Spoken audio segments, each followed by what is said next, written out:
김보라 환자 보호자분 되십니까? 지글거리는 불판 위로 기름이 튀었다.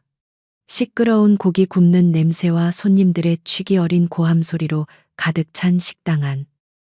김장민은 방금 숯불을 갈아 넣은 화로를 들고 위태롭게 서 있었다. 숯불의 뜨거운 열기보다 더 차가운 무감정한 간호사의 목소리가 수화기 너머에서 흘러나왔다. 장민은 순간 숨이 멎는 것을 느꼈다. 네. 전데요. 저 보라 언니 동생인데요. 그런데 왜? 환자분이 공장에서 쓰러지셔서 119로 응급실에 실려왔습니다. 지금 의식이 명확하지 않습니다. 가능한 한 빨리 서울중앙병원 응급센터로 와주셔야겠습니다. 쨍그랑 장미가 들고 있던 숯불 집게가 바닥에 떨어졌다. 식당 매니저가 주방 쪽에서 소리를 질렀다. 김장미, 뭐 하는 거야? 7번 테이블 불 빼라고 했잖아. 하지만 그 소리는 장미의 귀에 닿지 않았다. 그녀의 세상은 방금 멈춰버렸다. 언니가, 보라, 언니가 쓰러졌다. 장미는 앞치마를 벗어 던질 생각도 못한 채 식당 문을 향해 달리기 시작했다. 야, 김장미 너 어디가? 장미는 멈추지 않았다. 그녀는 비틀거리며 강남의 화려한 네온사인 거리로 뛰쳐나왔다. 값비싼 외제 차들이 경적을 울려댔지만 그녀는 아랑곳하지 않았다. 그녀의 어깨 부분이 낡아 여러 번 꿰맨 흔적이 역력한 교복 셔츠가 땀과 공포로 축축하게 젖어들었다. 그것은 그녀의 가난이자 동시에 유일한 자존심이었다. 전교 1등, 명문 S대에 합격해 이 지긋지긋한 가난을 끝내겠다는 유일한 희망. 하지만 지금 이 순간 그 모든 것은 무의미했다. 그녀의 유일한 가족, 그녀의 전부인 언니가 쓰러졌다. 버스를 탈 돈을 아끼려 빗속을 달려온 탓에 장미가 병원 응급실에 도착했을 때는 이미 온몸이 흠뻑 젖어 있었다. 숨이 턱까지 차올라 제대로 말도 나오지 않았다. 김보라 환자. 어디 있어요? 그녀의 찢어진 교복과 고기 냄새, 절박한 표정은 응급실의 살균된 공기와 어울리지 않았다. 간호사가 그녀를 차가운 복도 끝, 작은 처치실 커튼 앞으로 데려갔다. 그리고 그곳에서 장미는 창백한 밀랍 인형처럼 변해버린 언니를 보았다. 늘 억척스럽게 웃던 언니. 공장 야간 근무를 마치고 돌아와서도 동생의 교복을 손수다림질해 주던 언니였다. 그런 언니가 지금 산소 호흡기에 의지한 채 미동도 없이 누워 있었다. 장미는 차가운 언니의 손을 붙잡았다. 언니, 나 왔어. 장미 왔어. 눈 좀 떠봐. 응. 그때 피로에 절은 얼굴의 레지던트가 다가와 장미를 복도로 불렀다. 보호자분, 마음 단단히 먹고 들으셔야 합니다. 의사의 목소리는 낮고 빨랐다. 환자분은 급성 간부전입니다. 이미 간 기능의 80% 이상이 정지했습니다. 지금 당장 간이식 수술을 받지 않으면 솔직히 말씀드려서 오늘 밤을 넘기기 어려울 수도 있습니다. 급성 간부전, 간, 이식. 장미의 머릿속이 하얗게 비었다. 수술이요? 그럼 해주세요. 당장 해주세요. 장미가 의사의 가운을 붙잡고 애원했다. 의사는 그녀의 손을 조용히 떼어내며 고개를 저었다. 그게 그렇게 간단한 문제가 아닙니다. 지금 당장 이식 가능한 간을 찾는 것도 문제지만 비용이. 의사는 말을 망설였다. 장미는 직감했다. 그녀의 삶을 언제나 가로막았던 그 거대한 벽. 비용이 얼마인데요? 의사는 차트를 넘기며 무심하게 말했다. 검사비와 수술비, 이후 회복 치료까지 최소한 억 단위입니다. 3억 정도 예상하셔야 합니다. 3억. 그 숫자는 현실의 무게가 아니었다. 그것은 사형 선고였다. 장미는 귀가 멍멍해지는 것을 느꼈다. 3만 원도 없어서 오늘 저녁을 굶었던 그녀였다. 3억이라니. 장미는 병원 복도 벽에 기대어 그대로 주저앉았다. 눈물이 나오지 않았다. 너무나 거대하고 압도적인 절망 앞에서 그녀의 몸은 오는 법조차 잊어버린 듯했다.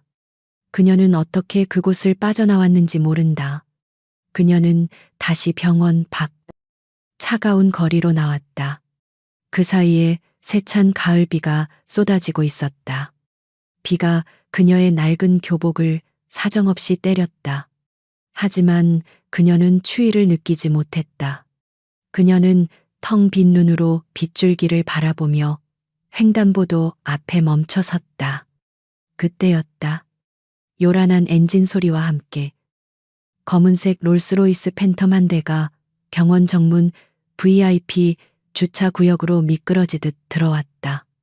비현실적일 정도로 깨끗한 검은색 차체는 빗방울조차 거부하는 듯 완벽하게 빛났다. 그리고 그 차 문에는 장미도 신문에서 본 적이 있는 익숙한 로고가 새겨져 있었다. 독수리가 왕관을 움켜쥔 형상. 엠파이어 그룹. 차에서 내린 것은 중년의 운전기사였고 그는 뒷좌석 문을 열기 위해 달려갔다. 장미는 그저 멍하니 그 모습을 바라보았다. 저 차 한 대 값이면 언니를 10번도 더 살릴 수 있을 것이다. 그 압도적인 부의 격차가 그녀의 가슴을 짓눌렀다. 그때 병원 입구에서 나오던 간호사 2명이 우산을 펼치며 속삭이는 소리가 그녀의 귓가를 스쳤다. 어머, 저 차. 엠파이어 그룹 강민혁 회장 차 아니야. 맞나 봐. 오늘 우리 병원 신관 증축 투자건으로 이사회에 참석하러 온다고 했잖아. 와. 진짜 마이더스의 손은 다르네. 저 사람이 이 병원 지분 절반을 샀다는 소문도 있어. 성격은 얼음장 같대. 피도 눈물도 없는 사람이라고.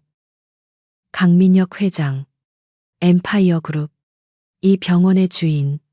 장미의 텅 비었던 눈에 무언가 다른 빛이 번쩍였다. 그것은 희망이 아니었다. 그것은 광기에 가까운 절박함이었다. 그녀의 언니가 지금 저 병원 안에서 죽어가고 있었다. 그리고 저 병원의 주인, 돈의 주인, 어쩌면 생명의 주인일지도 모르는 저 남자가 지금 저 차에서 내리고 있었다. 장미는 빗물인지 눈물인지 모를 것을 닦아냈다. 그녀의 주먹이 하얗게 떨렸다. 그녀는 저 차를 향해, 저 남자를 향해 발걸음을 내디뎠다. 그녀의 머릿속에는 단 하나의 생각뿐이었다. 저 사람을 붙잡아야 한다. 김장민은 응급실을 어떻게 빠져나왔는지 기억나지 않았다. 그녀의 발은 병원 바닥의 소독약 냄새를 뒤로하고 다시 차가운 빗속으로 향했다. 3억. 그 숫자는 그녀의 귀 속에서 맴돌며 현실 감각을 마비시켰다. 그녀는 버스 정류장으로 향하다 말고 걸음을 돌렸다. 엠파이어 그룹. 강민혁 회장. 그녀의 머릿속에 그 이름이 낙인처럼 찍혔다. 그녀는 미친 사람처럼 달리기 시작했다. 강남 한복판. 테헤란로를 향해. 엠파이어 그룹의 본사. 그 거대한 유리 성체를 향해. 1시간 뒤. 그녀는 숨을 헐떡이며 그 건물의 거대한 위용 앞에 섰다. 엠파이어 타워. 밤하늘을 꿰뚫을 듯 치솟은 건물은 수천 개의 빛나는 눈을 가진 거인처럼 서울을 내려다보고 있었다. 로비는 눈이 부실 정도로 밝은 대리석으로 마감되어 있었고 그 안을 오가는 사람들은 한치의 오차도 없는 값비싼 정장을 입고 있었다. 장미는 자신의 찢어진 교복과 빗물에 젖어 추우 늘어진 머리카락을 보았다. 그녀는 이곳에 속하지 않은 존재였다. 하지만 그녀는 망설이지 않았다. 언니의 창백한 얼굴이 그녀의 망설임을 밀어냈다. 그녀는 빗물이 뚝뚝 떨어지는 몸으로 그 거대한 회전문 안으로 발을 내디뎠다. 그녀가 대리석 바닥에 첫 발자국을 찍는 순간 공기 중에 감돌던 값비싼 향수 냄새가 그녀의 가난한 냄새와 부딪혔다. 그리고 즉각적인 거부가 뒤따랐다. 어이. 학생 제복을 입은 보안 요원 2명이 그녀의 앞을 막아섰다. 그들의 눈에는 경멸이 담겨 있었다. 여긴 학생이 올 곳이 아니야. 당장 나가지 저 강민혁 회장님. 만나러 왔어요. 제발 만나게 해주세요. 장미의 목소리는 절박함에 떨렸다. 보안 요원들은 서로를 쳐다보더니 어이가 없다는 듯 헛웃음을 터뜨렸다. 뭐 회장님을 네가 한 명이 그녀의 어깨를 거칠게 밀쳤다. 어디서 거지 행세야. 당장 안 꺼져. 그의 손길에 장미가 균형을 잃고 차가운 대리석 바닥에 넘어졌다. 그녀가 어깨에 메고 있던 낡은 천 가방이 바닥에 부딪히며 닳고 다른 수학 정석과 영어 단어장이 바닥으로 쏟아져 나왔다. 그녀의 유일한 자존심. 그녀의 무기였던 책들이 그들의 완벽한 바닥을 더럽혔다. 아. 장미는 울음을 터뜨렸다. 하지만 그것은 넘어진 아픔 때문이 아니었다. 그것은 자신의 초라함, 그리고 이 거대하고 차가운 벽 앞에서 느껴지는 절대적인 무력감 때문이었다. 제발요. 우리 언니가 죽어가요. 여기서 소란 피우면 경찰 부를 거야. 보안 요원이 윽박질렀다. 장미는 쏟아진 책들을 떨리는 손으로 주워 담았다. 찢어진 교복 소매 사이로 드러난 마른 팔목이 안쓰러울 정도로 하얗다. 그녀는 더 이상 애원하지 않았다. 대신 끓어오르는 분노와 절망을 삼켰다. 그녀는 자리에서 일어나 보안 요원들을 노려보았다. 그리고 묵묵히 몸을 돌려 회전문을 빠져나왔다. 하지만 그녀는 떠나지 않았다. 비는 아까보다 더욱 거세져 장대비가 되어 쏟아지고 있었다. 장미는 엠파이어 타워 입구, 비를 피할 수도 없는 광장 한가운데에 섰다. 그녀는 기다리기로 했다. 그가 나올 때까지. 그녀의 몸은 금세 다시 흠뻑 젖었고 체온이 급격히 떨어지는 것이 느껴졌다. 입술이 파랗게 변해갔지만 그녀의 눈은 타워의 입구를 향해 고정되어 있었다. 학교는 기다릴 수 있어. 하지만 언니는 기다릴 수 없어. 그녀는 주문처럼 그 말을 되뇌었다. 1시간, 2시간. 시간이 흘렀다. 그녀의 다리는 감각을 잃기 시작했다. 그녀는 결국 그 자리에 주저앉았고 이내 무릎을 꿇었다. 마치 거대한 성체를 향해 기도하는 순교자처럼 빌딩 안의 사람들은 그녀를 흘깃거렸지만 아무도 다가오지 않았다. 그녀는 그저 도시의 흉물스러운 풍경 일부일 뿐이었다. 밤 10시가 넘었을 때 드디어 타워의 회전문이 다시 바쁘게 움직였다. 검은색 정장을 입은 비서들이 먼저 나타나 길을 텄다. 그리고 그들 한가운데 마치 다른 세상의 공기를 두른 듯한 한 남자가 걸어 나왔다. 강민혁 회장. 60대의 나이에도 불구하고 꼿꼿한 자세. 한치의 흐트러짐도 없는 머리. 그리고 주변의 모든 것을 무가치하게 만드는 차가운 눈빛. 그는 자신의 앞에 무릎 꿇고 있는 비에 젖은 소녀를 보지 못했다. 아니, 그는 보려 하지 않았다. 그것은 그의 세계에 존재하지 않는 것이었다. 그의 앞을 가로막는 것은 아무것도 없었다. 운전기사가 롤스로이스의 뒷문을 열었다. 그가 차에 오르기 위해 한쪽 발을 내딛는 순간, 비켜라. 그가 자신도 모르게 길을 막고 있는 소녀의 형상을 향해 나지막이 말했다. 그 목소리에는 어떤 감정도 실려 있지 않았다. 바로 그때였다. 장미가 마지막 남은 힘을 쥐어짰다.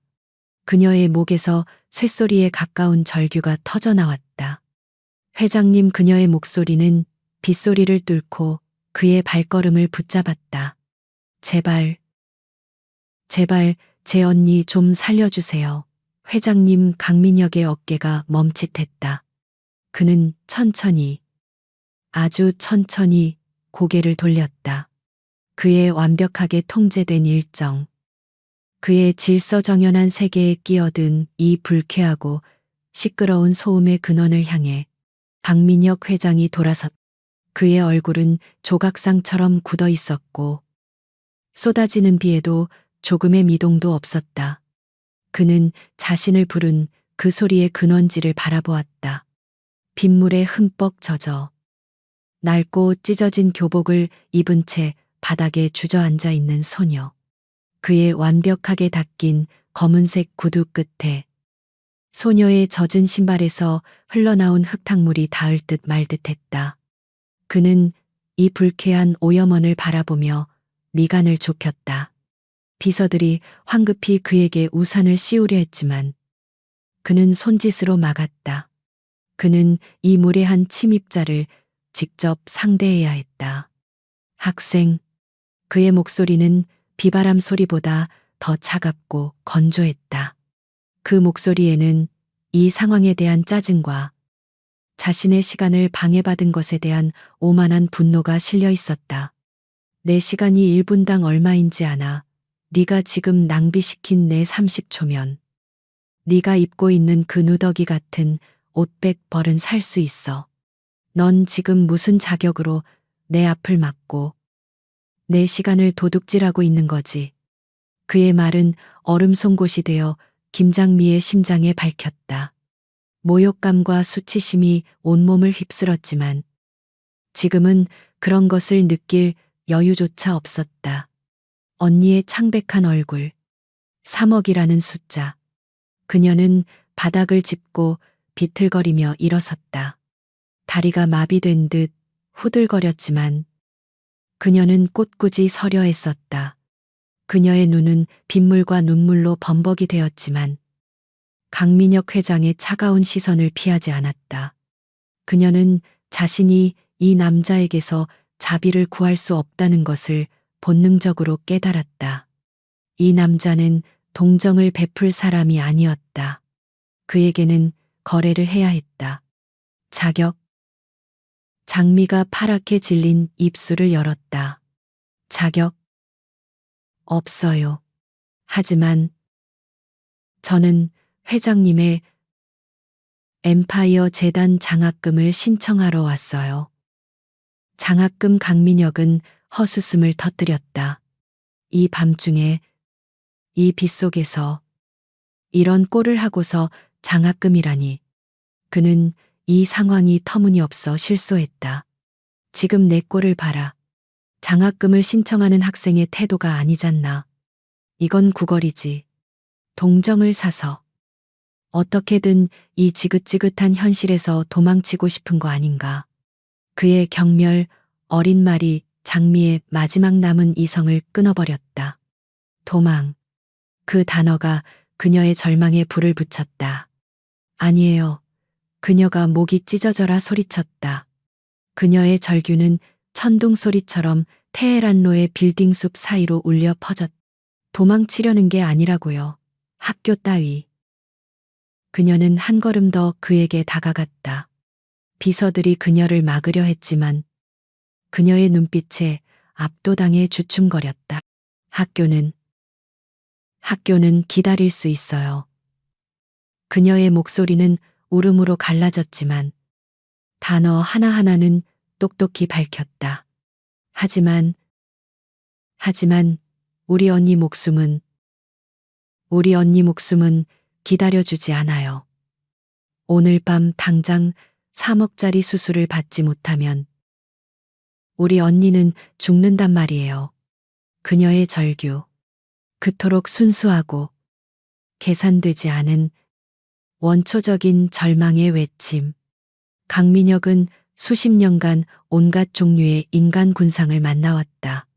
아첨하는 자, 속이려는 자, 협박하는 자.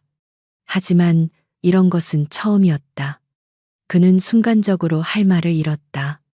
그의 완벽한 논리의 세계에 죽음과 3억과 기다릴 수 없는 생명이라는 변수가 뛰어든 것이다. 그는 소녀의 눈을 바라보았다. 그 눈에는 두려움이나 수치심 대신 오직 살려야 한다는 광기 어린 집념만이 불타고 있었다. 강민혁의 차가운 눈에 아주 미세한 호기심과도 같은 것이 스쳐 지나갔다. 이것은 동정이 아니었다. 그는 이 소녀가 흥미로워졌다. 이 소녀는 다른 거지들과는 달랐다. 그래서 나더러 어쩌라고. 그가 다시 입을 열었다. 여전히 차가웠지만 아까의 경멸 대신 날카로운 분석이 담긴 목소리였다. 내가 자선사업가로 보이나 내 돈으로 네 언니를 살리라고. 아니요. 장미는 숨을 몰아쉬었다. 장학금을 주세요. 회장님 재단에서 S대 입학 전액 장학금을 주신다고 했잖아요. 저 전교 1등이에요. 그녀는 빗물에 젖은 가방을 열어 비닐에 싼 성적 증명서를 꺼내려 했다. 그 돈을 미리 주시면 안 될까요? 제가 평생 일해서 갚을게요. 아니, 회장님 회사에 들어가서 평생 노예처럼 일할게요. 제발. 강민혁은 그녀의 말을 끊었다. 재미있는 논리군. 그는 소녀의 발 아래 떨어진 젖어버린 수학 정석을 내려다보았다. 하지만 재단에는 절차가 있어. 난 절차를 어기는 것을 가장 싫어하지. 그리고 난 약속 어음을 받지 않아. 그는 몸을 돌렸다. 소녀의 얼굴에 절망이 다시 드리워졌다. 그는 차문을 열려다 말고 마지막으로 말했다. 하지만 네, 그 절박함은 인정하지. 그는 자신의 비서, 김 비서를 향해 고개를 까딱했다. 그리고 자신의 안주머니에서 명함 지갑을 꺼내 명함 한 장을 비서에게 건넸다. 비에 젖은 소녀에게 직접 던져주는 모욕은 행하지 않았지만 그 행동 자체는 충분히 오만했다. 김 비서, 저 학생에게 내일 오전 9시 내 집무실로 오라고 해. 그는 김 비서를 바라보며 말했다. 정확히 10분을 주겠다. 그는 더 이상 소녀를 돌아보지 않고 롤스로이스 뒷좌석에 올랐다. 차문이 묵직하게 닫히고 이 세상의 모든 비와 가난을 차단했다. 차는 부드럽게 미끄러지며 떠났다. 김 비서는 경멸과 연민이 뒤섞인 눈으로 장미에게 다가와 빳빳한 명함을 내밀었다. 내일 9시까지입니다. 1분이라도 늦으면 기회는 없습니다. 장미는 떨리는 손으로 그 명함을 받아들었다. 엠파이어 그룹 회장 강민혁. 차갑고 단단한 금속 재질의 명함이었다. 그녀는 명함을 부서져라 움켜쥐었다. 10분. 그녀는 10분이라는 시간을 얻었다. 그녀는 빗속에 선 채 멀어지는 차의 붉은 후미등을 노려보았다. 그것이 지옥으로 가는 문이든 구원으로 가는 문이든 그녀는 내일 그 문을 열어야만 했다. 다음 날 아침 8시 50분. 김장민은 엠파이어 타워의 로비에 다시 서 있었다. 어젯밤 빗물에 젖었던 교복은 밤새 병원 간이침대 옆에서 말렸지만 여전히 축축하고 퀴퀴한 냄새를 풍겼다. 어깨에 찢어진 부분은 더욱 도드라져 보였다. 아침 햇살이 눈부시게 쏟아져 들어오는 로비는 어젯밤보다 더 위압적이었다. 대리석 바닥은 거울처럼 빛났고 분주히 오가는 직원들의 구두 소리는 마치 군대의 행진처럼 절도 있었다. 어제의 보안 요원들이 그녀를 알아보았지만 오늘은 그녀를 막지 않았다. 그들의 눈에는 여전히 경멸이 서려 있었지만 그 위에는 회장님의 손님이라는 당혹감이 겹쳐 있었다. 김 비서가 1층 로비로 직접 내려와 그녀를 맞이했다. 그녀의 얼굴은 어떠한 감정도 읽을 수 없는 완벽한 가면이었다. 따라오시죠. 그녀는 단 한마디만 했다. 장미는 냄새나는 자신의 몸을 최대한 움츠린 채 그녀의 뒤를 따랐다. 그들은 직원용 엘리베이터가 아닌 오직 회장 전용으로만 움직이는 히든 엘리베이터 앞에 섰다. 문이 소리 없이 열리고 내부는 검은색 티타늄으로 마감되어 있었다. 장미는 그 차가운 금속 상자 안에 갇혔다. 엘리베이터는 소리도 진동도 없이 상승했다. 숫자가 1에서 70으로 바뀌는 동안 장미는 귀가 먹먹해지는 것을 느꼈다. 그것은 단순한 기압 차이가 아니었다. 지상의 모든 문제들, 병원비, 독촉 전화와 언니의 신음소리가 아래로 멀어지고 대신 숨막히는 압력이 그녀를 짓눌렀다. 이곳은 현실 세계가 아니었다. 이곳은 신의 영역, 강민혁의 영역이었다. CCI. 문이 열리자 장미는 숨을 헛들이 마셨다. 그곳은 사무실이 아니었다. 거대한 현대미술관의 로비 같았다. 바닥부터 천장까지 이어진 통유리창 밖으로 서울 시내가 장난감처럼 펼쳐져 있었다. 구름이 그들의 발밑에 깔려 있었다. 복도에는 값비싼 그림이나 조각상 대신 오직 거대한 공간에 여백만이 존재했다. 그 여백 자체가 권력이었다. 김 비서가 육중한 검은색 문을 열었다. 들어가세요. 회장님께서 기다리십니다. 장미는 마른 입술을 침으로 축이며 안으로 들어섰다. 집무실은 상상했던 것보다 훨씬 더 거대하고 동시에 텅 비어 있었다. 방의 중앙에는 거대한 흑단나무 책상 하나만 놓여 있었고 그 외에는 어떤 가구도 어떤 장식도 없었다. 방의 삼면이 통유리였다. 마치 하늘 위에 떠 있는 성 같았다. 그리고 강민혁 회장은 책상 뒤가 아닌 서울을 정면으로 내려다보는 통유리창 앞에 등을 돌린 채 서 있었다. 그는 도시를 굽어보고 있었다. 마치 자신의 소유물을 확인하는 신처럼 그는 장미가 들어온 것을 알았지만 돌아보지 않았다. 그는 그녀를 세워둔 채 침묵을 유지했다. 1분, 2분. 시간은 영원처럼 흘러갔다. 장미는 불안하게 꼼지락거렸다. 이 침묵은 의도된 것이었다. 상대방을 압도하고 스스로 무너지게 만드는 그의 방식이었다. 앉으라는 말 안 했나? 그가 여전히 창밖을 본 채로 말했다. 아, 네. 감사합니다. 장미가 책상 앞에 작은 의자에 엉거주춤 걸터 앉았다. 그제야 강민혁이 천천히 돌아섰다. 그의 눈은 어젯밤보다 더 차가웠고 더 분석적이었다. 그는 그녀의 병든 언니에 대해서는 단 한마디도 묻지 않았다. 마치 그런 일은 세상에 존재하지도 않는다는 듯이 그는 책상 위 김 비서가 방금 가져다 놓은 얇은 서류철을 턱짓으로 가리켰다. 김 비서에게 들었다. 내 성적표더군. 그는 경멸을 감추지 않았다.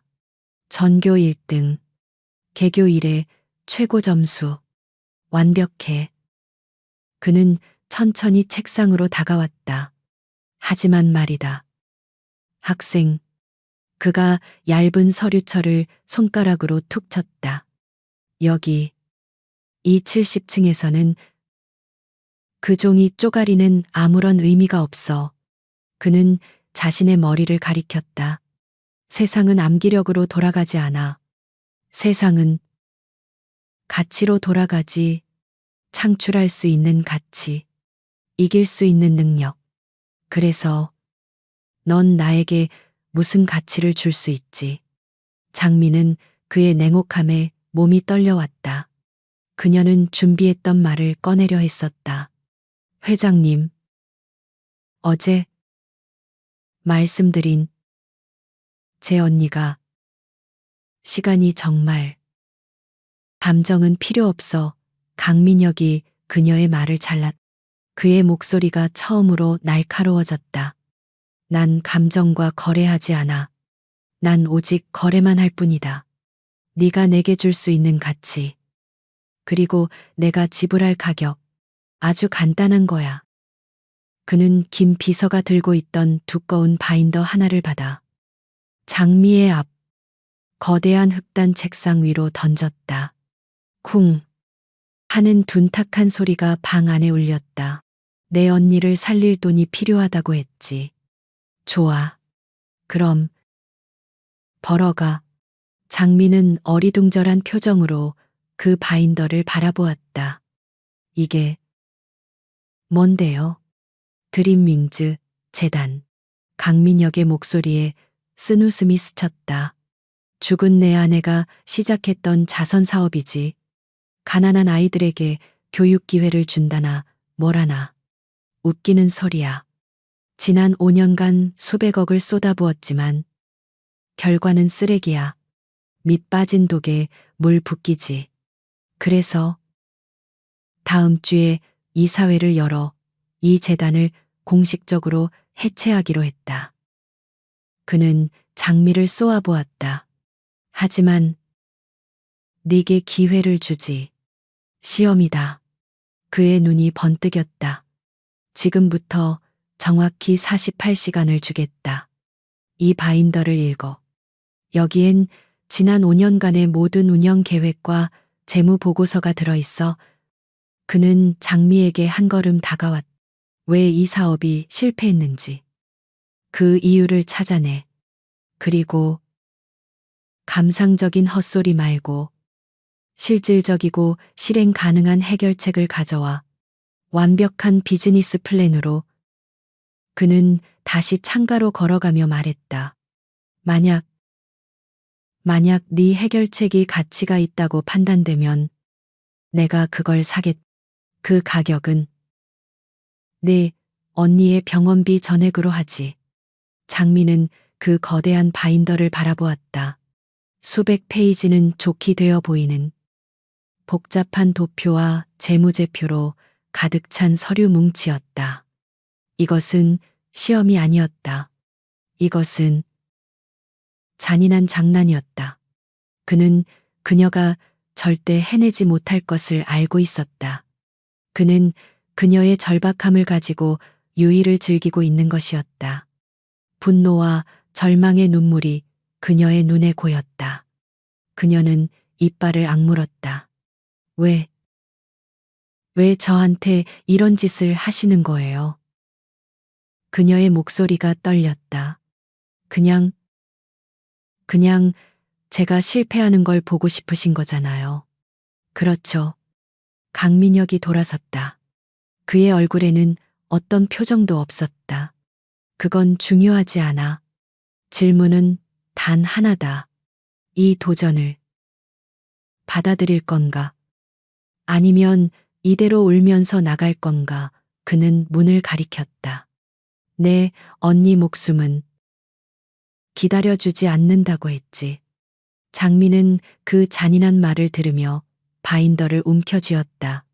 그 무게가 마치 언니의 생명만큼이나 무겁게 느껴졌다. 그녀는 눈물을 삼켰다. 대신 그 눈물은 분노가 되어 그녀의 눈에서 타올랐다. 그녀는 바인더를 가슴에 끌어안고 일어섰다. 하겠어요. 그녀는 그를 노려보며 말했다. 제가 해내겠어요. 그녀는 그 무거운 파일을 든 채 비틀거리며 거대한 집무실을 나갔다. 육중한 문이 그녀의 등 뒤에서 소리 없이 닫혔다. 강민혁은 그녀가 사라진 문을 잠시 바라보다가 다시 창가로 돌아섰다. 그는 서울 시내를 내려다보며 나지막이 중얼거렸다. 너무 순진해. 그는 그녀가 성공할 것이라 조금도 기대하지 않았다. 그는 그저 그 찢어진 교복 속에서 어젯밤 보았던 그 광기 어린 눈빛이 진짜인지 확인하고 싶었을 뿐이었다. 시험은 그녀를 완벽하게 거절하기 위한 마지막 형식에 불과했다. 48시간. 김장미에게 주어진 시간은 생명을 담보로 한 잔인한 모래시계였다. 그녀는 엠파이어 타워를 빠져나오자마자 그 거대하고 무거운 바인더를 안고 다시 병원으로 향했다. 그녀가 갈 곳은 그곳밖에 없었다. 집은 이미 가스가 끊긴 지 오래였고 학교 도서관은 그녀의 절박함을 감당해 줄 수 없었다. 그녀는 언니의 병실 앞 차가운 복도 바닥에 주저앉았다. 이곳에서 그녀는 이 불가능한 시험을 통과해야 했다. 바인더를 펼치자 복잡한 재무제표와 실적 보고서가 쏟아져 나왔다. 드림윙즈 재단. 지난 5년간의 기록. 장미는 전교 1등의 집중력을 발휘해 숫자를 파고들었다. 1차 년도 50억 투입, 장학금 지급, 교육 시설 건립. 2차 년도 70억 투입, 대상 확대, 프로그램 다양화. 숫자는 완벽해 보였다. 돈은 분명히 쓰이고 있었다. 하지만 보고서 말미의 수혜자 이탈률과 프로그램 지속 실패율은 끔찍할 정도로 높았다. 장미는 500원짜리 캔커피로 밤을 새웠다. 병원 복도의 살균, 소독약 냄새와 보고서의 빳빳한 종이 냄새, 그리고 캔커피의 역한 단내가 뒤섞였다. 그녀는 숫자를 보았지만 동시에 그 숫자 뒤에 숨겨진 사람들을 보았다. 무료 급식 프로그램. 보고서에는 양질의 영양 제공이라고 쓰여 있었지만 장미는 알 수 있었다. 그 급식소는 분명 부자 동네 한복판 혹은 수혜자들이 오기 힘든 어딘가에 기부자들의 생색을 내기 좋은 곳에 있었을 것이다. 그녀가 바로 그 숫자 뒤에 가난 그 자체였기 때문이다. 그녀는 드림윙즈가 제공한다는 그 교육 기회가 얼마나 차가운지 알았다. 그것은 70층에서 내려다보는 동정이었다. 보고서는 왜 실패했는지 말해주지 않았다. 오직 무엇을 했는지만 기록되어 있었다. 장미는 답을 찾기 위해 보고서의 행간, 그 차가운 무관심을 읽어내려 했었다. 한편 유리문 너머 중환자실에서 김보라의 상태는 악화되고 있었다. 각종 생명 유지 장치의 기계음이 날카롭게 울렸다. 보라는 깊은 혼수 상태 속에서 고통스러운 꿈을 꾸고 있었다. 그녀는 20년 전 아주 어릴 적의 기억 속을 헤매고 있었다. 아빠, 아빠. 그녀의 말은 입술 사이로 희미한 잠꼬대가 새어나왔다. 그녀의 손은 무언가를 필사적으로 찾듯 허공을 더듬다가 침대 옆 작은 협탁 위 낡은 나무 상자를 간신히 움켜쥐었다. 그것은 자매에게 남겨진 유일한 유품이었다. 부모님의 얼굴조차 기억나지 않는 장미와는 달리 보라는 아주 희미하게 남아 아빠의 온기를 기억했다. 이 나무 상자는 보라의 보물 1호였다. 그녀는 공장에서 쓰러지던 그 순간에도 이 상자만은 품에서 놓지 않았다. 야간 근무 간호사가 보라의 상태를 확인하러 들어왔다. 그녀는 환자가 불안정하게 붙잡고 있는 상자를 보았다. 김보라 씨, 괜찮아요. 간호사는 환자가 혹시 발작을 일으킬까 싶어 상자를 조심스럽게 빼내려 했다. 그러다 상자가 바닥에 떨어지며 낡은 경첩이 부서지고 뚜껑이 열렸다. 간호사는 혹시 안에 비상 연락망이나 유서 같은 것이 있을까 싶어 안을 들여다보았다. 상자 안에는 아무것도 없었다. 돈도 편지도 없었다. 오직 낡아서 가장자리가 누렇게 바래고 수없이 만져 표면이 반들반들해진 낡은 사진 한 장뿐이었다. 사진 속에는 세상에서 가장 행복한 미소를 짓고 있는 한 젊은 남자가 있었다. 그는 낡은 스웨터를 입고 있었지만 그 눈빛은 그 누구보다 따뜻하고 총명해 보였다. 그의 양팔에는 갓 태어난 듯한 2명의 아기가 안겨 있었다. 그 중 한 명은 언니 보라였고 다른 한 명은 갓난아기인 장미 자신이었다. 그것이 그들의 유일한 가족 사진이었다. 간호사는 사진을 다시 상자에 넣으려다 보라의 신음소리가 커지는 것을 들었다. 아빠, 가지마. 아빠. 간호사는 복도에서 머리를 쥐어뜯고 있는 장미에게 다가갔다. 보호자분, 환자분이 계속 아버지를 찾으세요. 혹시 아버님과 연락이 되시나요? 장미는 붉게 충혈된 눈을 들었다. 아빠. 없어요. 저희 아주 어릴 때 돌아가셨어요. 간호사는 안타까운 표정으로 나무 상자와 사진을 내밀었다. 이게 환자분 소지품에서 나왔어요. 이걸 보고 아버지를 찾으시는 것 같은데. 장미는 그 사진을 받아들었다. 그녀가 수백 번도 더 보았던 사진. 그녀가 아는 아빠의 전부였다. 그녀는 사진을 들고 비틀거리며 언니의 침대 곁으로 다가갔다. 언니. 나야. 장미. 아빠. 아빠, 여기 있어. 언니. 이것 봐. 그녀는 거의 의식이 없는 언니의 귓가에 속삭이며 언니의 뺨에 사진을 가져다 대었다. 신기하게도 보라의 거친 호흡이 조금씩 잦아들기 시작했다. 장미는 그 사진을 내려다보았다. 따뜻하게 웃고 있는 아빠의 얼굴. 그리고 그 옆에 적힌 드림윙즈 보고서의 차가운 문장. 수혜자들의 낮은 참여율과 도덕적 해이.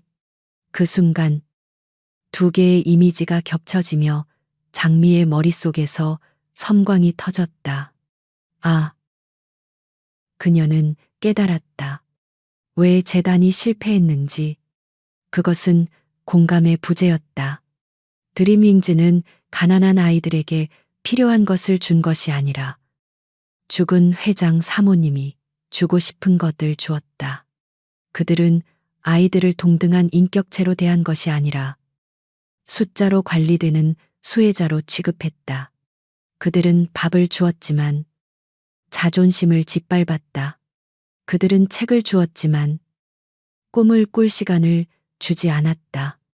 장미는 자신의 아빠 사진을 바라보았다.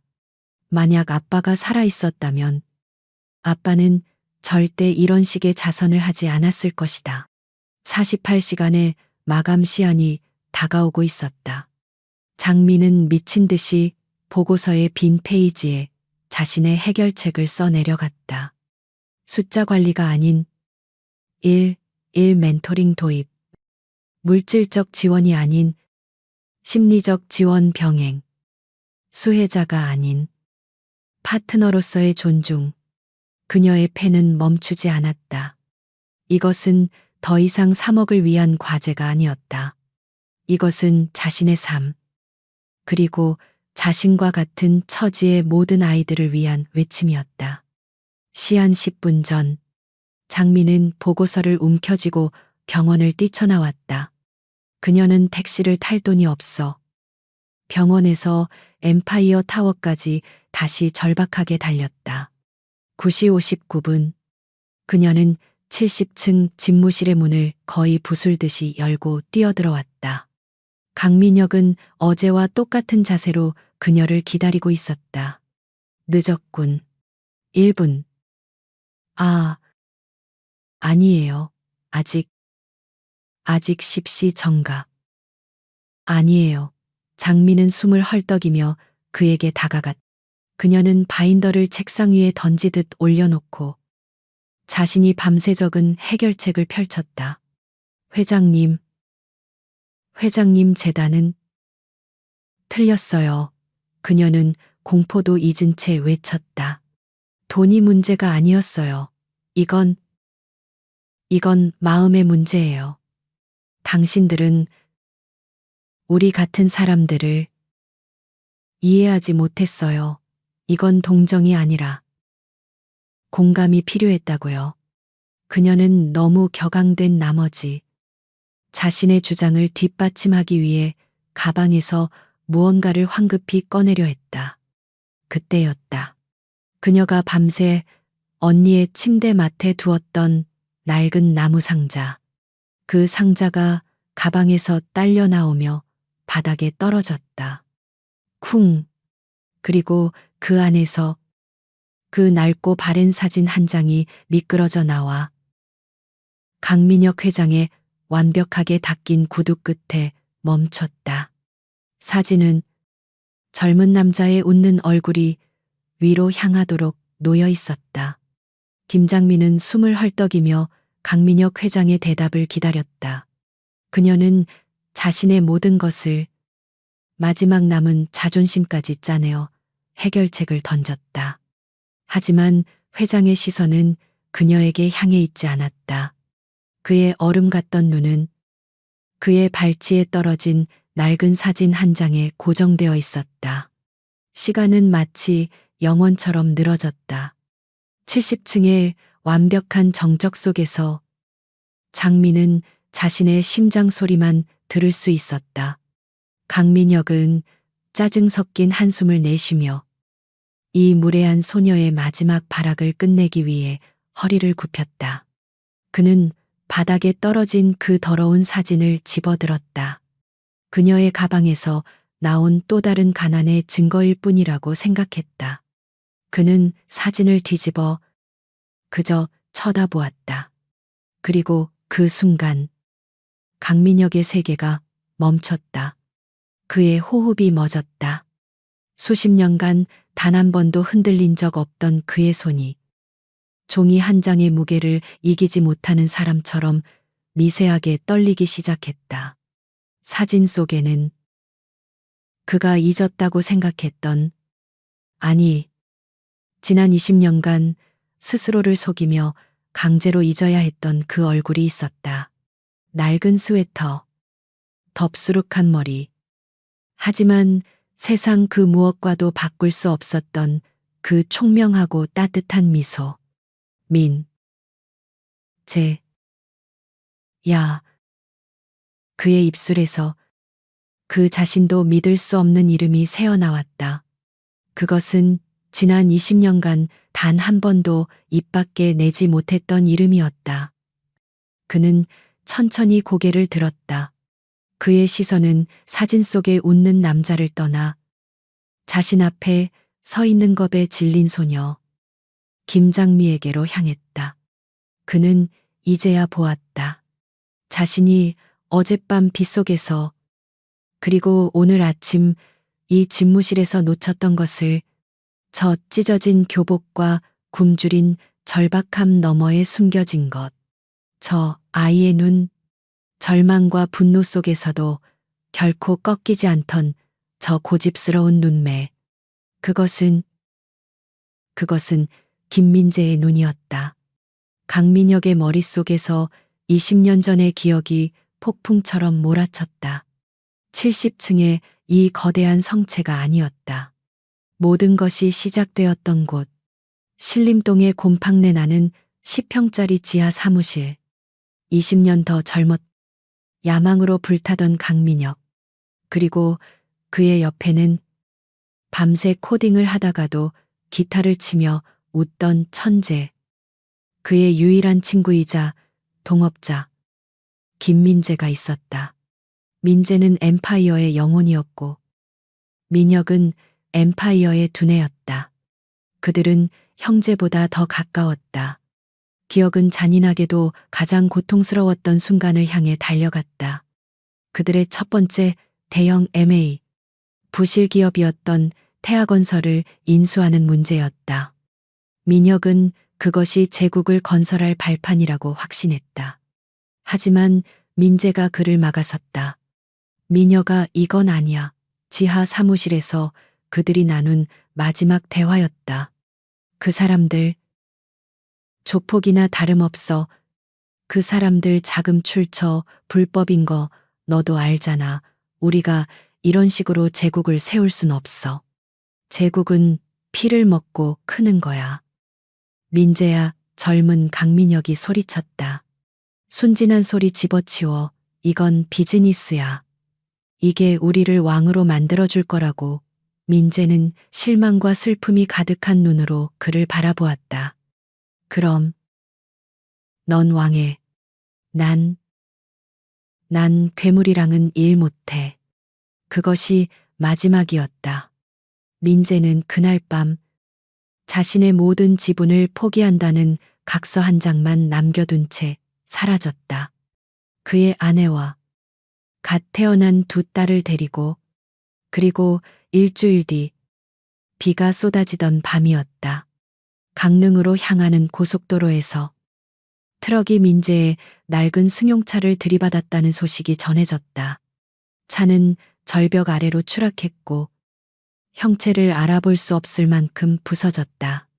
하지만 이상하게도 시신은 발견되지 않았다. 경찰은 급류에 휩쓸려 갔을 것이라고 추정했다. 강민혁은 장례식을 치렀다. 아무도 없는 텅 빈 관을 앞에 두고 그는 언제나 의심했다. 그 트럭 운전사는 태아건설과 연결되어 있었다. 민재의 실종으로 가장 큰 이득을 본 것은 민재의 지분을 헐값에 넘겨받은 강민혁 자신과 엠파이어 그룹에 합류한 태아건설의 임원들이었다. 그는 자신의 성공이 친구의 피 위에 세워졌을지도 모른다는 죄책감을 느꼈다. 하지만 그는 너무 깊이 발을 담갔다. 그는 그 의심을, 그 죄책감을 제국의 초석 아래 깊이 묻어버렸다. 그는 스스로에게 민재가 그저 모든 것을 버리고 도망쳤다고 세뇌했다. 회장님. 장미의 목소리가 그를 현실로 끌어당겼다. 강민혁은 사진을 쥔 손에 힘을 주었다. 그는 김민재의 눈을 가진 그 아이를 바라보았다. 이것은 우연이 아니다. 이것은 20년 만에 돌아온 심판이다. 그의 목소리는 완전히 달라져 있었다. 더 이상 차갑지 않았다. 그것은 두려움과 분노로 떨리고 있었다. 그는 인터폰을 집어들었다. 김 비서, 당장 내 방으로 와. 내 모든 약속 전부 취소해. 그는 장미를 바라보았다. 그의 눈은 더 이상 소녀를 보는 눈이 아니었다. 그는 유령을 보고 있었다. 너는 여기서 한 발짝도 움직이지 마. 김 비서가 올 때까지 여기서 기다려. 김 비서가 황급히 들어왔다. 그는 회장의 창백한 얼굴과 떨리는 손을 보고 경악했다. 회장님, 무슨... 김비서, 강민혁이 사진을 그에게 내밀었다. 이 남자, 김민재. 20년 전 강릉 고속도로 사고. 그 사고와 관련된 모든 기록, 처음부터 끝까지 다시 조사해. 그는 장미를 턱짓으로 가리켰다. 그리고 이 아이, 김장미. 그리고 병원에 있다는 그 언니, 김보라. 그 아이들의 출생부터 지금까지 모든 것을 알아내. 내가 이 책상을 치우기 전까지. 당장. 김비서는 회장의 살기 어린 목소리에 뒷걸음질 치며 사무실을 나갔다. 집무실에는 다시 침묵이 흘렀다. 장미는 이 모든 상황이 이해되지 않았다. 이 남자가 왜 사진 한 장에 이렇게 반응하는지 알 수 없었다. 그녀는 그저 언니의 병원비 생각뿐이었다. 1시간이 지났을까? 김비서가 다시 들어왔다. 그의 얼굴은 종잇장처럼 하얗게 질려 있었다. 그는 얇은 서류철 하나를 강민혁의 책상 위에 올려놓았다. 회장님, 찾았습니다. 결과가 충격적입니다. 강민혁은 떨리는 손으로 서류를 열었다. 그는 숨을 멈춘 채 그 짧은 보고서를 읽어내려갔다. 20년 전 사고, 생존. 하지만 심각한 두부 외상으로 인한 기억 상실. 신원 미상자로 분류. 서울 변두리 달동 내에서 막노동으로 생계 유지. 5년 전 간질환 악화로 사망.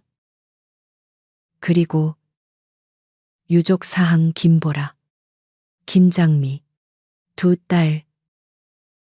친자 확인 DNA. 일치. 김민재는 사고에서 살아남았다. 하지만 기억을 잃었다. 그는 자신의 이름도, 자신이 세운 제국도, 그리고 자신을 배신한 친구도 잊은 채 가장 비참한 곳에서 홀로 딸들을 키우다 죽었다. 그리고 이제 그의 딸이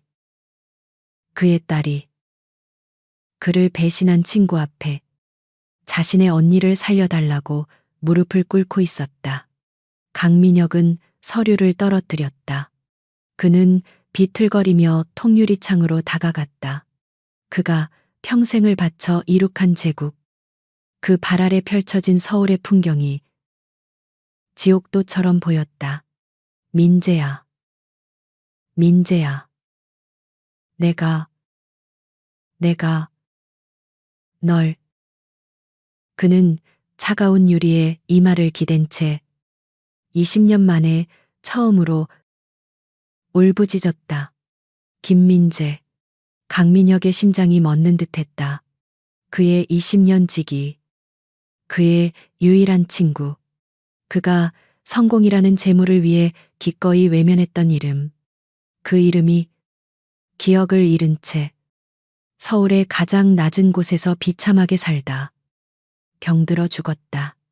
그리고 그의 딸이, 민재의 딸이 지금 자신의 발 아래서 찢어진 교복을 입고 언니를 살려달라고 애원하고 있었다. 강민혁은 자신이 평생 공들여 쌓아 올린 70층의 제국이 발밑에서부터 모래알처럼 바스러져 내리는 소리를 들었다. 그가 이룬 모든 것은 그가 짓밟고 올라선 친구의 희생, 그 고통의 대가 위에 세워진 것이었다. 회장님. 장미의 목소리가 아득하게 들려왔다. 그녀는 이 거대한 남자가 왜 갑자기 유령이라도 본 것처럼 창백하게 질려버렸는지 이해할 수 없었다. 저기, 보고서는. 그래서 강민혁은 그제야 정신이 든 듯 숨을 몰아쉬었다. 그는 보고서를 보지 않았다.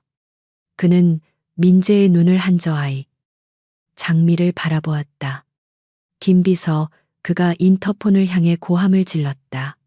그것은 평소의 냉철하고 위압적인 명령이 아니었다. 그것은 절박한 비명에 가까웠다. 차. 당장 차 대기시켜. 서울중앙병원. 지금 당장. 그는 비틀거리며 책상을 돌아 나왔다. 그는 장미의 마른 팔을 붙잡았다. 쇠처럼 차가운 그의 소나기 힘에 장미가 작게 신음했다. 가자. 그가 으르렁거렸다. 지금 당장 가야 해. 장미는 겁에 질려 그에게 끌려나갔다. 하지만 보고서는, 제 대답은, 그딴 건 이제 중요하지 않아. 강민혁이 엘리베이터 버튼을 부술듯이 누르며 외쳤다. 그는 이 아이를, 민재의 마지막 흔적을, 자신이 20년간 외면했던 그 진실을 더 이상 외면할 수 없었다. 롤스로이스는 사이렌도 울리지 않았지만 서울의 복잡한 도로를 미친 듯이 질주했다. 강민혁은 뒷좌석에서 아무 말도 하지 않았다. 그는 그저 구석에 웅크린 책겁에 질려 떨고 있는 장미를 바라볼 뿐이었다. 낡은 교복, 영양실조로 마른 팔목, 그리고 그럼에도 불구하고 꺾이지 않는 민재의 눈빛. 그의 머릿속은 20년 전의 기억으로 가득 찼다. 신림동 지하 사무실에서 라면을 끓여 먹으며 함께 웃던 민재. 미녀가 우린 세상을 바꿀 거야 그렇게 외치던 민재. 그리고 태아건설 합병건으로 그에게 마지막으로 실망하던 민재의 얼굴. 그는 자신의 배신이 얼마나 완벽하고 또 얼마나 끔찍했는지 비로소 깨닫고 있었다. 그는 자신의 성공을 위해 친구를 버렸고 이제 그 친구의 딸이 그의 제국문을 두드린 것이었다. 이것은 우연이 아니었다. 이것은 20년 만에 찾아온 운명의 심판이었다. 차가 병원 응급센터 입구에 거칠게 멈춰 섰다. 강민혁은 운전기사가 문을 열어줄 틈도 없이 스스로 차 문을 박차고 나갔다. 병원 복도는 여전히 소독약 냄새와 절망의 기운으로 가득했다. 장미가 어젯밤을 꼬박 세웠던 그 차가운 복도, 중환자실 문 앞, 장미는 그 자리에 그대로 주저앉아 있었다. 그녀는 이미 모든 것을 포기한 사람처럼 텅 빈 눈으로 굳게 닫힌 문만 바라보고 있었다. 강민혁의 심장이 바닥으로 떨어졌다. 김보라 환자, 김보라 환자, 어딨어? 그가 복도를 울리며 외쳤다. 바로 그때 중환자실 문이 열리고 피로에 절은 의사가 무거운 표정으로 걸어 나왔다. 그는 바닥에 주저앉은 장미를 발견하고 그녀에게 다가와 섰다. 그리고 천천히 고개를 저었다. 보호자분. 김보라 환자. 유감입니다. 의사의 목소리는 기계처럼 건조했다. 그가 지난밤 동안 수없이 반복했을 패배의 선언이었다. 저희가 손을 쓸 수 있는 시점이 지났습니다. 장미는 고개를 들지 않았다. 그녀는 그 말을 이해하지 못하는 것 같았다. 의사는 이 잔인한 현실을 다시 한번 확인시켜 주어야 했다. 환자의 간 기능이 완전히 정지했습니다. 쇼크 상태가 지속되면서 다른 장기들도 연쇄적으로 무너지고 있습니다. 지금은 이식을 시도한다 해도 환자의 신체가 버텨내지 못합니다. 의사는 잠시 숨을 골랐다. 마음에 준비를 하시는 게 좋겠습니다. 마음의 준비. 박미가 그 말을 멍하니 되뇌었다. 그녀는 천천히, 아주 천천히 고개를 들었다.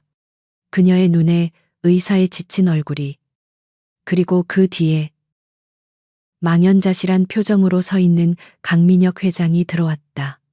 그녀가 48시간 동안 매달렸던 마지막 동아줄. 그녀의 절망은 분노도 슬픔도 아니었다. 그것은 모든 것이 끝나버린 자의 허탈한 웃음이었다. 오셨네요. 회장님. 그녀가 쇳소리가 섞인 목소리로 속삭였다. 결국 보러 오셨군요. 제가 48시간 동안 얼마나 처참하게 발버둥 쳤는지 그 결과를 확인하러 오셨어요. 그녀는 힘없이 웃으며 복도 벽에 머리를 기댔다. 제가 졌어요. 회장님 말이 맞았어요. 전 회장님께 아무런 가치도 증명하지 못했어요. 제 48시간은 아무 쓸모도 없었어요. 장미는 눈물이 흐르는 것도 잊은 채 텅 빈 눈으로 강민혁을 바라보았다. 그리고 그녀는 그를 향해 마지막 남은 힘을 다해 속삭였다. 그녀의 목소리는 병원 복도를 울렸다.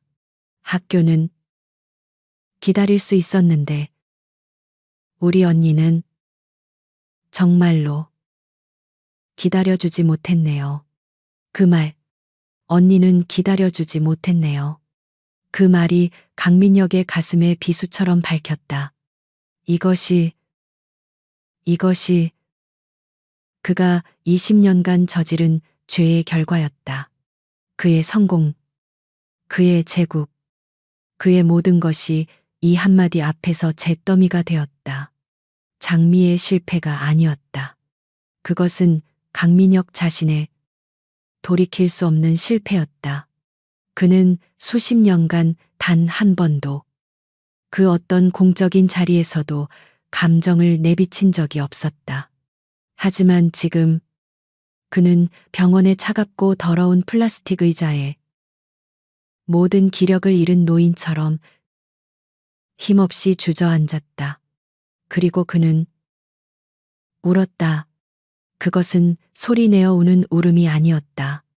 60년의 세월, 성공에 대한 집착, 친구에 대한 배신감, 그리고 이제야 마주한 이 끔찍한 진실. 그 모든 것이 한꺼번에 터져 나오는 한 남자의 완전한 무너짐이었다. 그의 어깨가 격렬하게 떨렸다. 그는 손으로 얼굴을 감쌌지만 억눌린 흐느낌이 손가락 사이로 새어나왔다. 제국의 회장이, 그 얼음 같던 남자가 병원 복도 한가운데서 어린아이처럼 소리 없이 무너져 내렸다. 김비서도, 의사도, 그리고 김장미조차도 그 충격적인 광경을 숨죽인 채 바라볼 뿐이었다.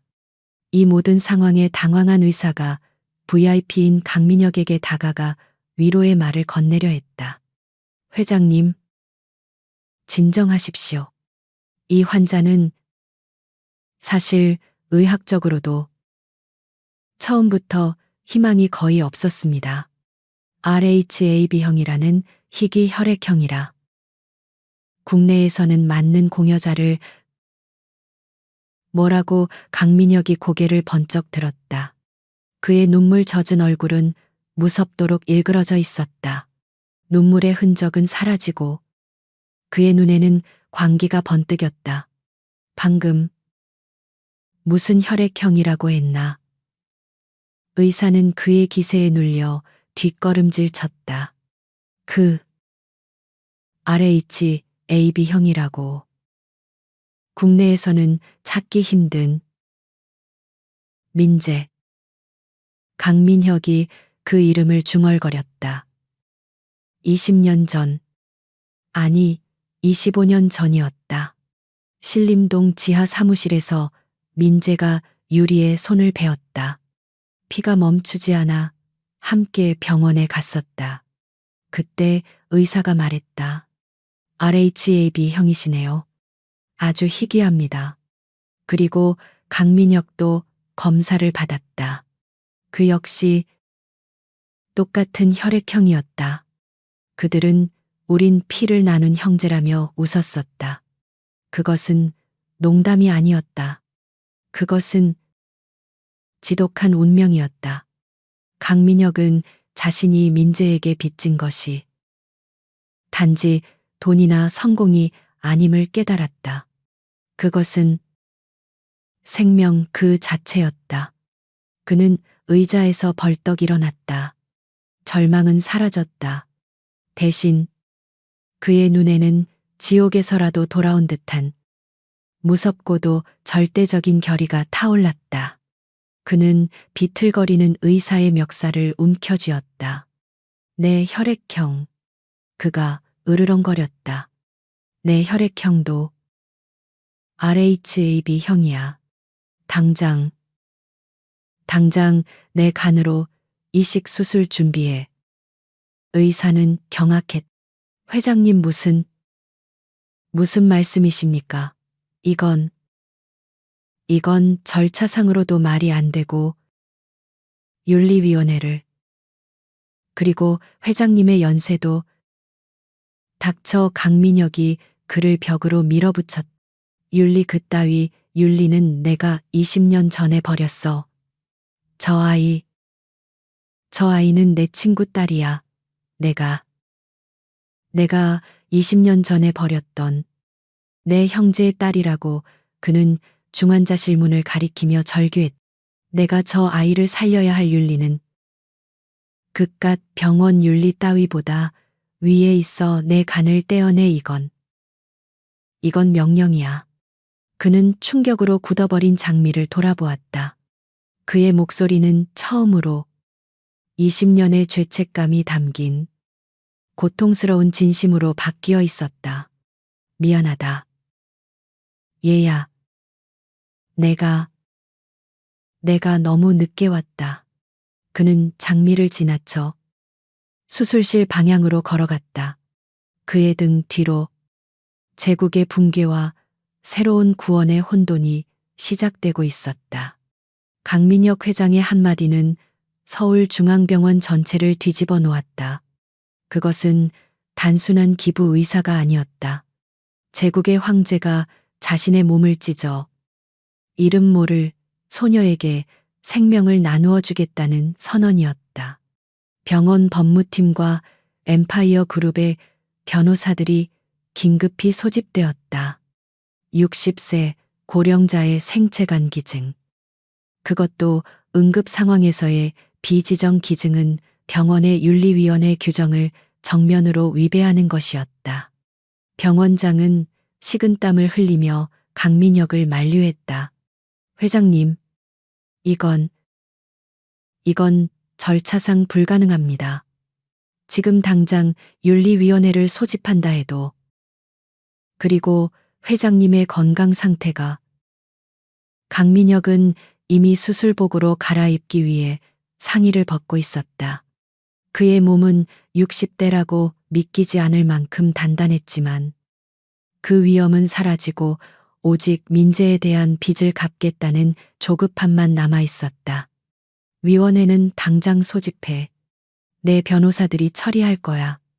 그리고 내 건강, 내 주치의가 자네보다 내 몸 상태를 더 잘 알아. 당장 준비해. 이 혼돈의 한가운데 강지훈 전무가 폭풍처럼 들이닥쳤다. 그는 강민혁 회장의 장남이자 엠파이어 그룹의 유일한 후계자였다. 그의 얼굴은 분노로 붉게 상기되어 있었다. 그는 VIP 병실 문을 거칠게 열어젖히고 아버지 앞에 섰다. 아버지, 지금 제정신이십니까? 이 거지 같은 계집애 하나 때문에 그룹 전체를 위험에 빠뜨리시겠다는 겁니까? 그의 목소리는 병원 복도를 울렸다. 강민혁은 링거를 꽂기 위해 팔을 내밀며 아들을 차갑게 바라보았다. 그는 지난 40년간 아들을 자신의 후계자로, 제국의 다음 황제로 키웠다. 하지만 지금 그의 눈앞에 서 있는 것은 제국은커녕 자신의 탐욕조차 제어하지 못하는 미숙한 후계자일 뿐이었다. 지훈아. 그의 목소리는 낮고 무거웠다. 이건 비즈니스가 아니다. 이건 빚이다.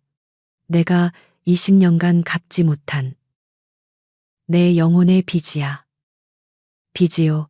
아버지 강지훈이 소리쳤다. 아버지가 저런 애들한테 빚질 게 뭐가 있습니까? 아버지가 쓰러지시기라도 하면 주가가 폭락할 겁니다. 이 사회가. 주주들이 가만히 있지 않을 거라고요.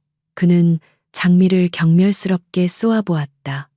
장미는 이 무서운 부자후즈의 대화에 끼어들지 못한 채 그저 언니의 손을 잡고 떨고 있었다. 그럼 네가 막아봐. 강민혁이 차갑게 말했다.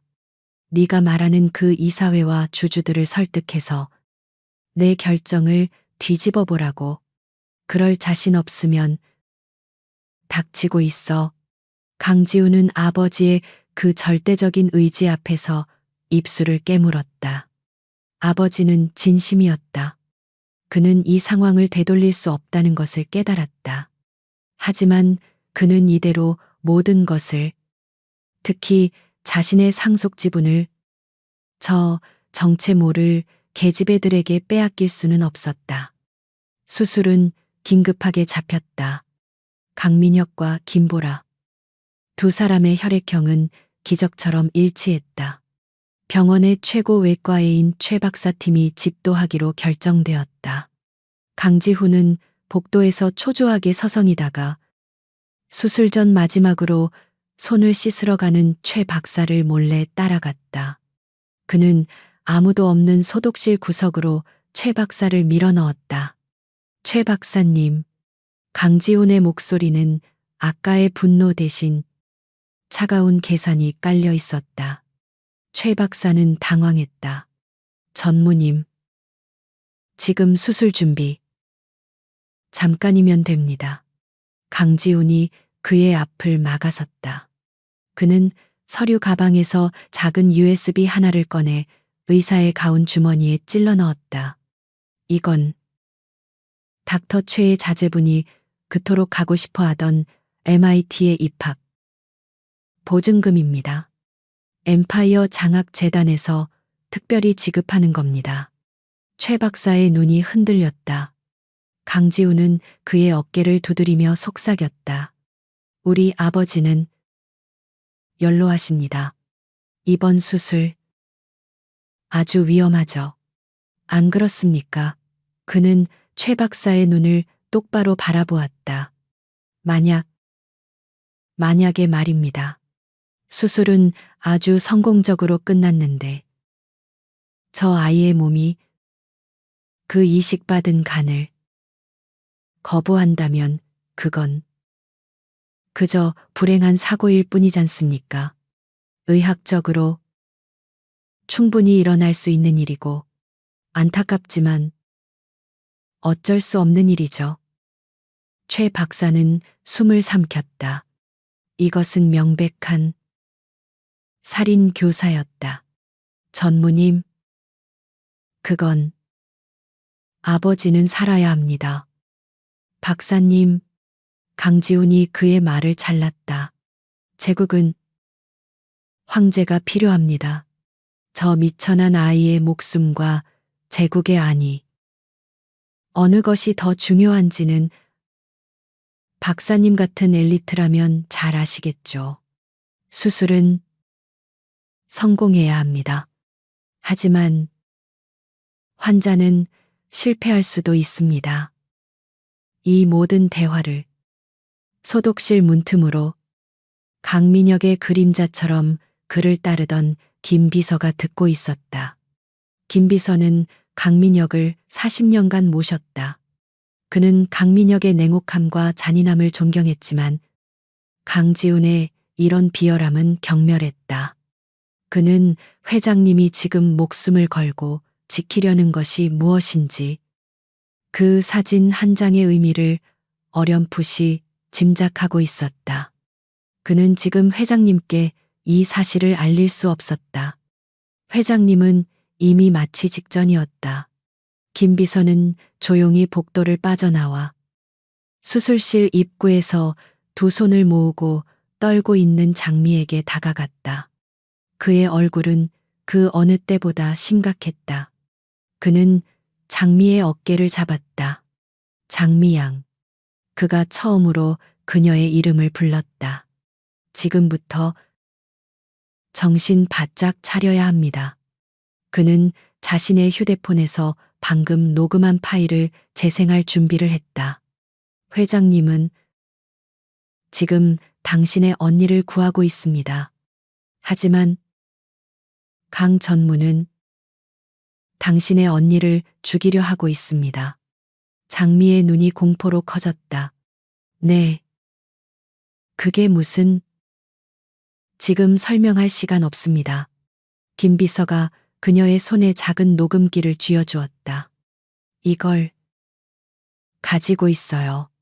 그리고 절대 강 전무가 의료진과 접촉하게 두지 마세요. 당신의 언니 목숨은 이제 당신 손에 달렸습니다. 바로 그때였다. 수술실에 붉은 등이 켜졌다. 수술 중 강민혁 회장과 김보라 두 사람의 생명이 저문 너머로 넘어갔다. 장미는 붉은 등을 망연자실하게 바라보았다. 그리고 그녀의 등 뒤로 차가운 그림자가 드리워졌다. 강지훈이었다. 그는 모든 것을 지시하고 난 뒤 특유의 오만한 미소를 지으며 장미에게 다가왔다. 학생, 김장미라고 했나? 그의 목소리는 위선적인 동정으로 가득 차 있었다. 잠시 나랑 얘기 좀 하지. 아주 중요한 얘기야. 내 언니와 너의 미래에 대한. 수술실의 붉은 등, 수술 중. 그 세 글자는 마치 지옥의 입구를 알리는 표식처럼 차갑게 빛나고 있었다. 김장미는 차가운 병원 복도 의자에 웅크린 채 오직 그 붉은 빛만을 응시했다. 시간 감각이 사라졌다. 1분이 1년처럼 흘러갔다. 그녀의 손안에는 김 비서가 쥐어준 강지훈 전무의 목소리가 담긴 작은 녹음기가 땀으로 축축했다. 그것은 그녀의 유일한 무기였지만 지금 저문 너머에서 벌어지는 생사의 사투에는 아무런 힘이 되지 못했다. 학생, 차가운 그림자가 그녀의 위로 드리워졌다. 강지훈이었다. 그는 방금 아버지를 수술실로 밀어넣고 이제 뒷정리를 하러 온 참이었다. 그의 얼굴에는 위선적인 슬픔과 걱정이 가득했다. 얼마나 힘들까? 아버님도, 학생의 언니도 모두 무사해야 할 텐데. 그는 장미의 옆자리에 앉으며 마치 선심이라도 쓰는 듯한 목소리로 말했다. 그는 안주머니에서 빳빳한 수표 한 장을 꺼내 장미의 무릎 위에 올려놓았다. 장미는 화들짝 놀라 그것을 바라보았다. 숫자를 셀 수도 없는 0이 찍힌 그녀가 평생 만져볼 수도 없는 액수의 수표였다. 이게 뭐예요? 장미의 목소리가 떨렸다. 강지훈은 그녀의 어깨를 감싸려는 듯 손을 뻗었다. 힘든 거 알아. 하지만 학생도 현명하게 생각해야지. 그의 목소리가 뱀처럼 속삭였다. 우리 아버지는 만에 하나 잘못되실 수도 있어. 그렇게 되면 학생 언니는 어떻게 될까? 병원비는 학생의 미래는. 그는 장미의 귓가에 대고 말했다. 이 돈 10억이야. 이거 받고 조용히 사라져. 그게 학생 언니를 위하는 길이야. 수술이 잘못될 수도 있으니까. 그것은 명백한 협박이었다. 장미는 숨이 멎는 것을 느꼈다. 이 남자는 자신의 아버지가 수술실에서 목숨을 걸고 있는 이 순간에도 오직 돈과 상속만을 생각하고 있었다. 그는 지금 언니의 목숨을 담보로 자신을 협박하고 있었다. 장미는 무릎 위의 수표를 바라보았다. 10억. 이틀 전이었다면, 아니, 불과 몇 시간 전이었다면 그녀는 이 돈 앞에서 무너졌을지도 모른다. 하지만 그녀는 아빠의 사진을 보았다. 그리고 강민혁 회장의 절규를 들었다. 이것은 더 이상 3억의 문제가 아니었다. 이것은 20년간 짓밟힌 한 가족의 명예, 그리고 아버지의 정의에 대한 문제였다. 장미는 천천히 수표를 집어들었다. 강지훈의 입가에 만족스러운 미소가 번졌다. 하지만 장미는 그 수표를 그의 얼굴을 향해 던졌다. 필요 없어요.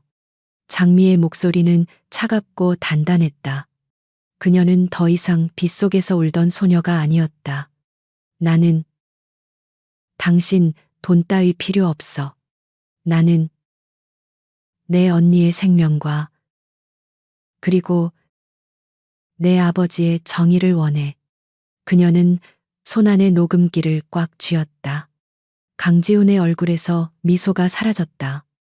뭐 아버지의 정의, 이 버러지 같은 게 지금 무슨, 당신이 방금 의사한테 무슨 짓을 했는지 내가 다 알아요.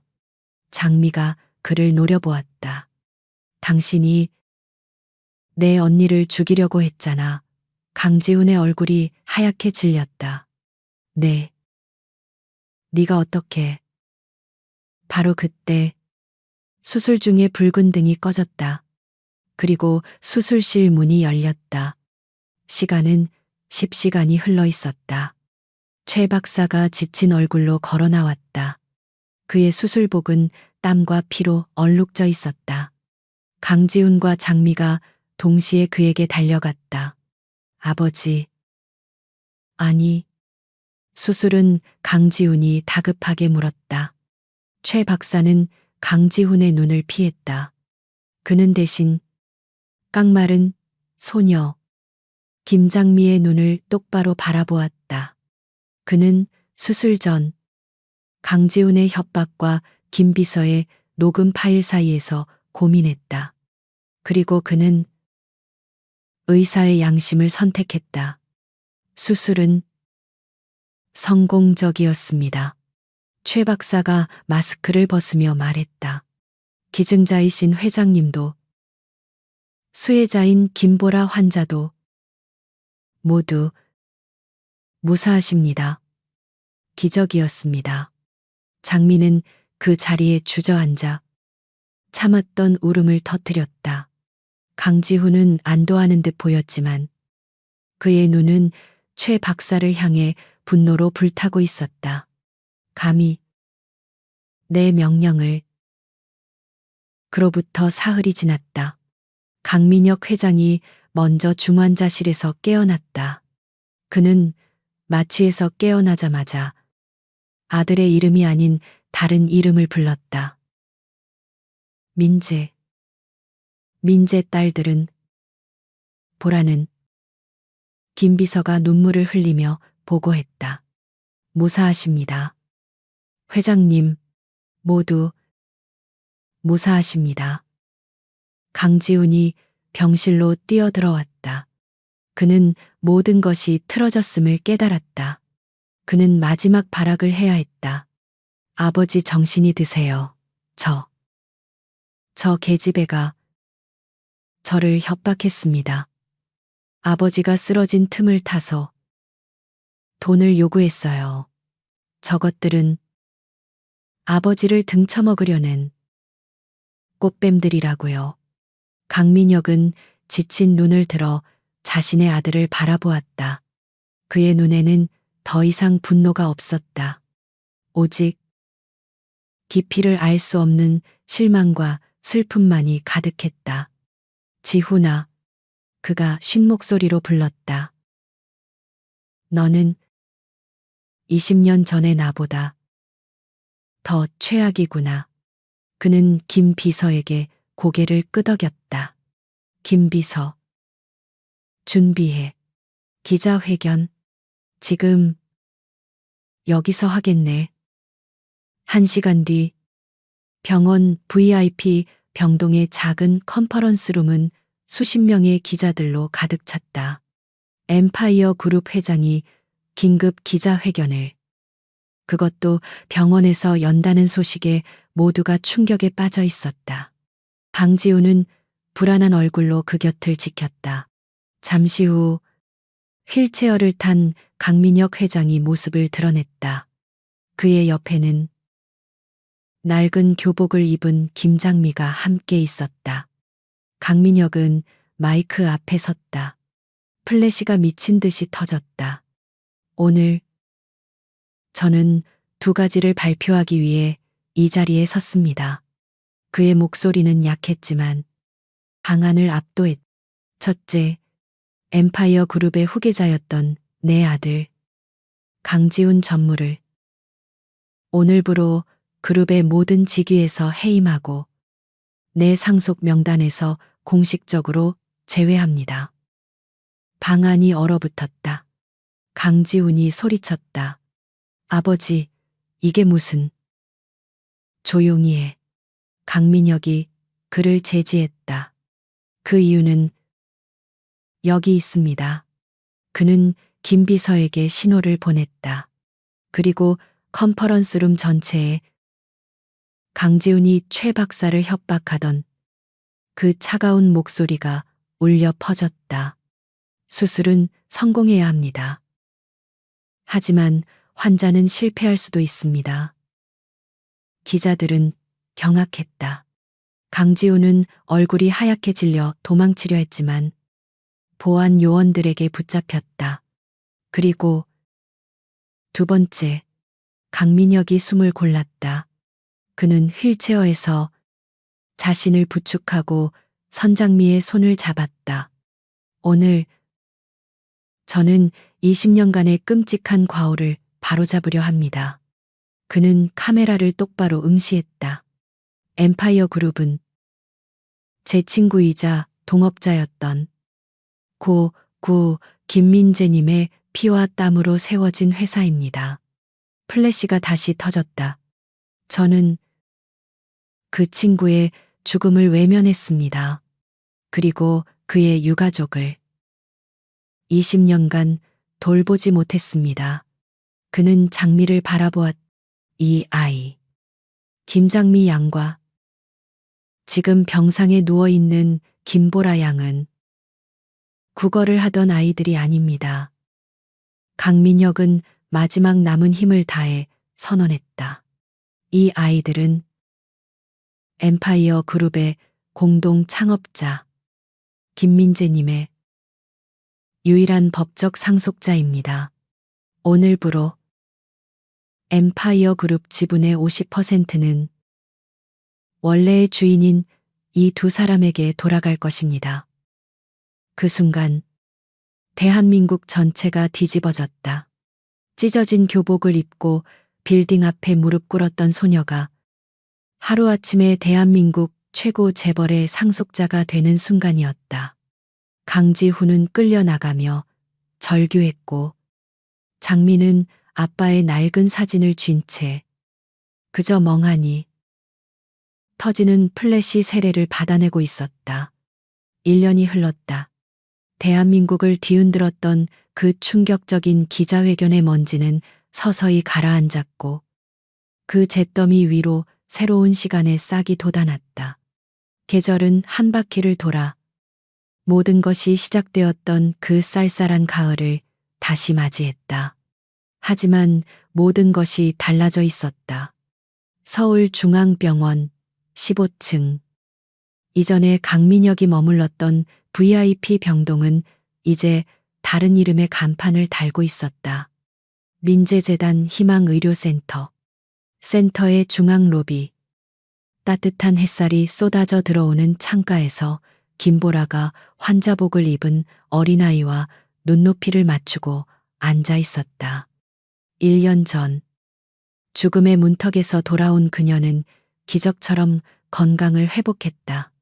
그녀의 뺨은 건강한 혈색을 되찾았고 공장에 기름때가 묻어있던 손은 이제 다른 이들의 손을 잡아주는 따뜻한 손이 되어 있었다. 그녀는 엠파이어 재단을 물려받았지만 그 이름을 아버지의 이름으로 바꾸었다. 괜찮아. 아가. 보라가 심장 수술을 앞둔 아이의 머리를 쓰다듬었다. 언니도 여기서 다시 태어났어. 무섭지 않아? 여기 의사 선생님들은 대한민국 최고거든. 그녀의 목소리는 그녀가 겪었던 고통의 깊이만큼이나 따뜻한 공감의 힘을 가지고 있었다. 그녀는 더 이상 숫자로 관리되는 차가운 자선 사업가가 아니었다. 그녀는 고통을 아는 자로서 돈이 없어 쓰러져가는 생명들을 건져 올리는 일을 하고 있었다. 같은 시각 서울의 가장 유서 깊은 국제학교 교정. 1년 전에 낡고 찢어진 교복 대신 완벽하게 다려진 남색 블레이저 교복을 입은 김장미가 잔디밭 벤치에 앉아 있었다. 그녀의 손에는 여전히 두꺼운 원서가 들려 있었지만 48시간 안에 세상을 구해야 한다는 절박함 대신 지식을 탐구하는 자의 평온한 집중력이 엿보였다. 그녀는 더 이상 70층을 올려다보며 절망하지 않았다. 장미야, 친구들이 불렀지만 그녀는 잠시 생각에 잠겨 있었다. 그녀는 자신이 입고 있는 이 값비싼 교복이 언니의 생명과 맞바꾼 죄책감의 대가가 아님을 깨닫는데 1년이 걸렸다. 이것은 아버지가 그녀에게 물려준 정당한 기회였다.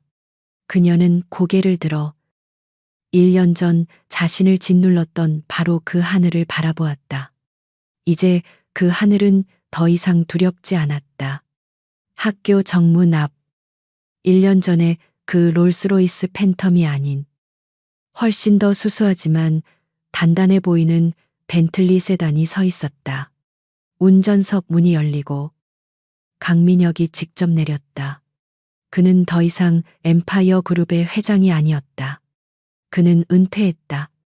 그의 머리카락은 지난 1년간 더 휘어졌지만 얼굴을 뒤덮고 있던 얼음 가면은 완전히 녹아내렸다. 그는 이제 그냥 할아버지였다. 할아버지 장미가 그를 발견하고 달려왔다. 그녀는 더 이상 그를 회장님이라고 부르지 않았다. 그녀는 그의 품에 자연스럽게 안겼다. 강민혁은 장미의 머리를 쓰다듬으며 20년 전 민재의 갓난아기였던 바로 그 아이를 안고 있다는 사실에 가슴이 벅차올랐다. 수업은 어땠느냐? 그의 목소리는 여전히 무뚝뚝했지만 그 안에 담긴 온기는 숨길 수 없었다. 최고였어요. 오늘 물리학 토론. 제가 다 이겼어요. 장미가 자랑스럽게 말했다. 잘했다. 내 손녀딸답구나. 강민혁이 처음으로 농담 같은 것을 했다. 그들은 차를 타고 병원으로 향했다. 보라가 그들을 기다리고 있었다. 오늘은 세 사람에게 아주 특별한 날이었다. 그들은 서울을 벗어나 20년 전 비극이 일어났던 강릉 방향으로 차를 몰았다. 차 안에는 무거운 침묵 대신 보라가 들려주는 재단 아이들의 이야기와 장미가 제잘거리는 학교 이야기로 가득했다. 강민혁은 그저 눈을 감고 그 소리들을 듣고 있었다. 그것은 그 어떤 교향곡보다 그의 영혼을 평화롭게 만들었다. 그들은 20년 전 김민재가 사고를 당했던 그 국도 근처 양지 바른 언덕 위에 마련된 그의 무덤 앞에 섰다. 5년간 방치되었던 그의 무덤은 이제 강민혁의 손길로 정갈하게 단장되어 있었다. 대리석 묘비에는 그가 가장 좋아했던 시구절이 새겨져 있었다. 세 사람은 나란히 섰다. 강민혁, 보라, 그리고 장미. 부서졌던 가족. 20년의 시간을 돌아 다시 만난 기묘한 인연. 장미가 무덤 앞에 하얀 국화 꽃다발을 내려놓았다. 그녀는 더 이상 울지 않았다. 아빠. 그녀가 묘비를 쓰다듬으며 나지막이 불렀다. 저 장미예요. 그리고 여기 언니도 할아버지도 같이 왔어요. 보라가 그 옆에 무릎을 꿇었다. 아빠. 이제 아빠 이름으로 많은 사람들이 살고 있어요. 아빠가 하고 싶었던 일. 우리가 대신하고 있어요. 하늘에서 보고 계시죠? 강민혁은 그저 두 손을 모은 채 친구의 묘비를 바라보았다. 그는 아무 말도 하지 않았지만 그의 눈에 고인 눈물 한 방울이 그의 모든 참회와 감사를 대신하고 있었다. 민재야. 고맙다. 그리고 정말 미안했다. 장미는 묘비 앞에 새겨진 아버지의 이름을 바라보며 지난 1년의 기적 같았던 시간들을 떠올렸다. 그녀는 가슴속 깊은 곳에서부터 차오르는 평화와 감사를 느꼈다. 그녀는 마음속으로 하늘의 아빠에게 마지막 인사를 건넸다. 아빠.